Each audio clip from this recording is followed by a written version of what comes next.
नमस्कार। आज हम भारतीय लोकतंत्र की एक बहुत ही आप कह सकते हैं बुनियादी और दिलचस्प व्यवस्था पर बात करने वाले हैं। संसद में भाषा का इस्तेमाल कैसे होता है।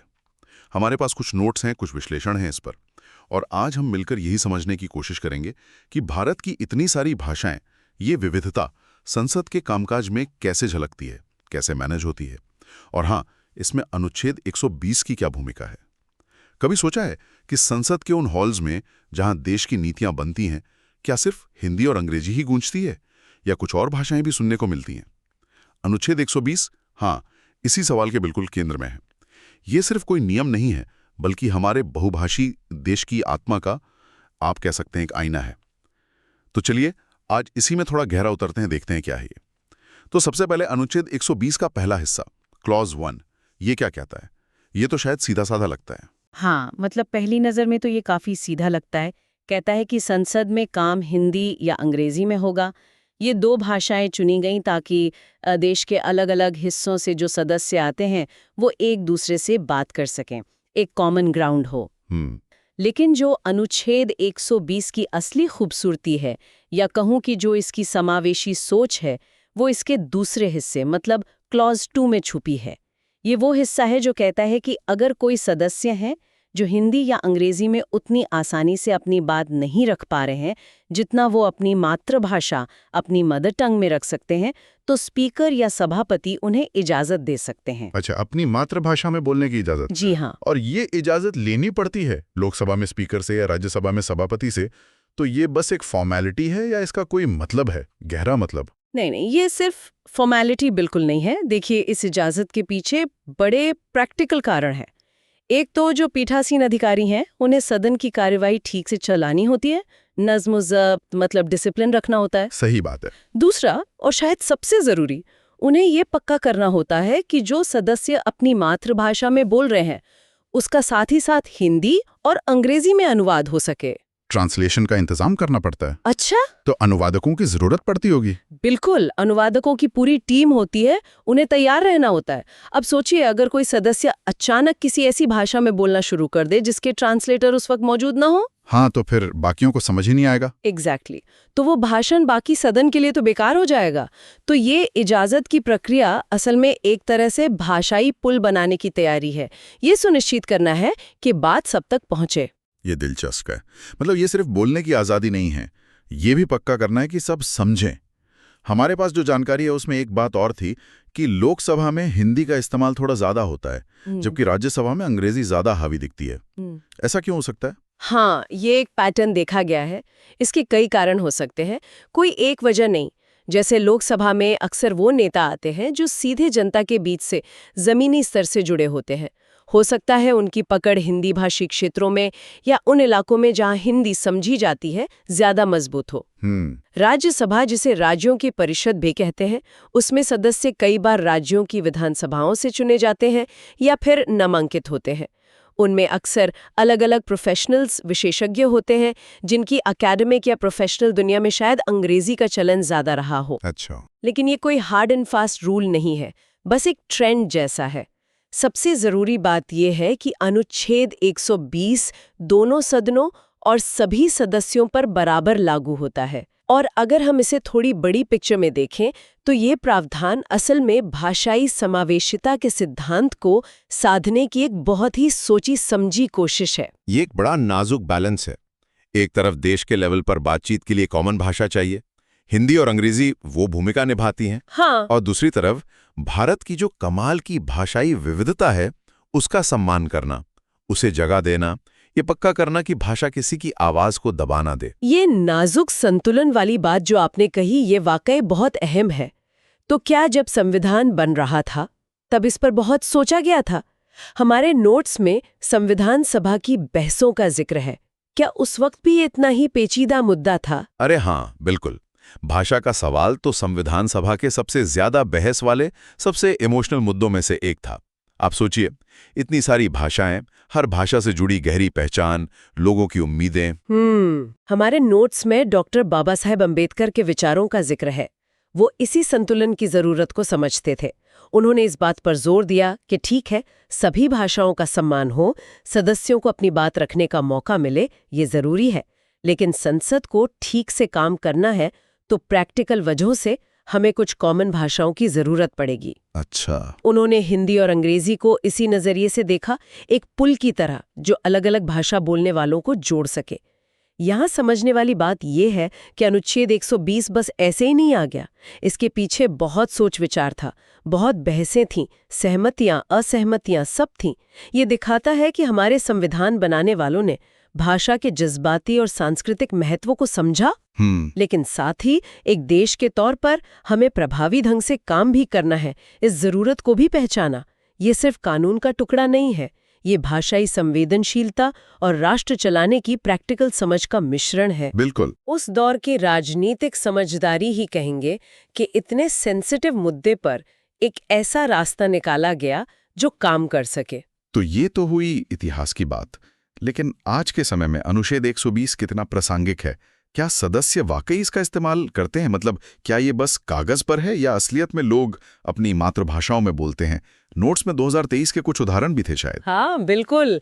ये प्रावधान आज भी उतना ही जिंदा और जरूरी है, बल्कि शायद पहले से भी ज्यादा।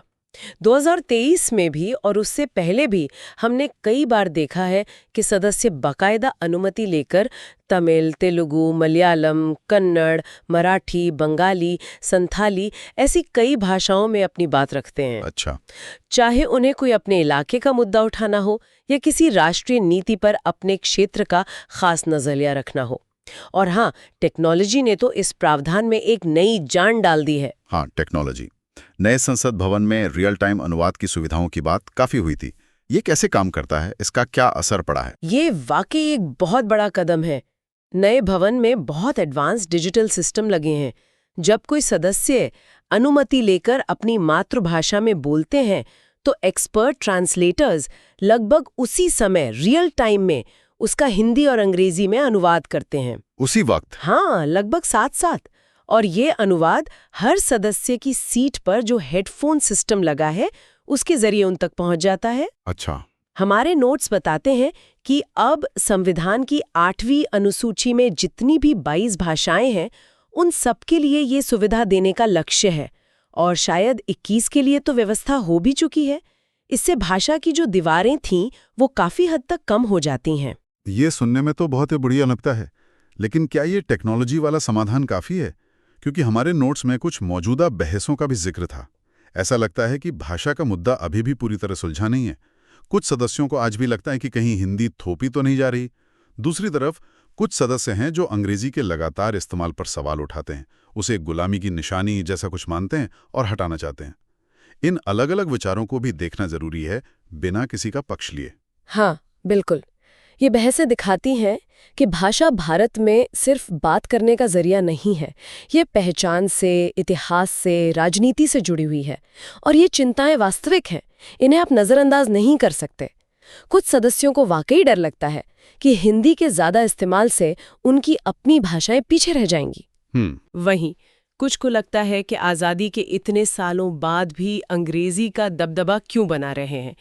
लेकिन अगर हम इन बहसों को अनुच्छेद 120 के मूल मकसद यानी विविधता को मैनेज करना उस नज़रिए से देखें तो कई भाषाओं में अनुवाद की सुविधा देना ये एक पॉजिटिव कदम है। ये दिखाता है कि सिस्टम कोशिश कर रहा है कि किसी एक भाषा का दबदबा ना हो और ज़्यादा से ज़्यादा आवाज़ों को जगह मिले। सही बात है। हालांकि ये भी सच है कि सिर्फ टेक्नोलॉजी काफ़ी नहीं होती। सदस्यों का, पीठासीन अधिकारियों का रवैया कैसा है, उनकी संवेदनशीलता कितनी है, ये बातें भी बहुत मायने रखती हैं। हाँ, रवैये की बात तो है। चलिए इस पूरे प्रक्रिया को एक उदाहरण से समझने की कोशिश करते हैं। मान लीजिए कोई सदस्य हैं केरल से और वो मलयालम में किसानों के किसी मुद्दे पर बोलना चाहते हैं, तो क्या होगा स्टेप बाय स्टेप? ठीक है, इसे कदम दर कदम देखते हैं। सबसे पहले वो सदस्य लोकसभा में हैं तो स्पीकर को, राज्यसभा में हैं तो सभापति को इन्फॉर्म करेंगे कि वो मलयालम में बोलना चाहते हैं। आमतौर पर ये पहले से बताना होता है ताकि इंतजाम किया जा सके। ठीक है, बता दिया, अनुमति मिल गई, अब आगे? अनुमति मिलने पर जब उनकी बोलने की बारी आएगी तो सदन के स्टाफ को पता होगा कि मलयालम ट्रांसलेटर को एक्टिव करना है। सदस्य मलयालम में बोलना शुरू करेंगे। उसी वक्त कैबिन में बैठे जो एक्सपर्ट ट्रांसलेटर हैं वो उसे सुनेंगे और लगभग साथ साथ हिंदी और अंग्रेजी में अनुवाद करेंगे। अच्छा, तुरंत? हाँ, तुरंत। और ये अनुवाद बाकी सदस्यों को उनके हेडफोन्स पर सुनाई देगा। उन्हें बस सही चैनल चुनना होगा, हिंदी के लिए अलग, अंग्रेजी के लिए अलग। और इसका नतीजा क्या होता है, फाइनल आउटकम? नतीजा ये कि वो सदस्य अपनी पूरी भावना के साथ, अपनी बारीकियों के साथ अपनी बात अपनी मातृभाषा में रख पाते हैं, जिस भाषा में वो सबसे ज्यादा सहज है। और बाकी सदन, चाहे वो देश के किसी भी कोने से आए हों, उनकी बात को समझ पाते हैं। तो बहस ज्यादा सार्थक होती है, लोकतंत्र मजबूत होता है, क्योंकि भाषा किसी की बात रखने में रुकावट नहीं बनती। ये दिखाता है कि सिस्टम विविधता को संभालने में सक्षम है, कम से कम सिद्धांत में तो है ही। बिल्कुल। हाँ, ये सवाल अपनी जगह जरूर रहता है कि अनुवाद की क्वालिटी हमेशा कैसी रहती है, क्या वो एकदम मूल भावना को पकड़ पाता है या नहीं, लेकिन वो एक अलग तकनीकी और स्किल का मुद्दा है। तो कुल मिलाकर देखें तो अनुच्छेद 120 सिर्फ एक प्रोसीजरल नियम नहीं है। ये भारतीय लोकतंत्र के दिल में जो बहुलता बसी है, उसका एक संवैधानिक स्वीकार है। ये इस बात का प्रतीक है कि कैसे इतना विविध देश एक कॉमन मंच पर बात करने की कोशिश करता है। आपने बिल्कुल सही समझा। ये उसी संतुलन का प्रतीक है जिसकी हमने शुरू में बात की थी।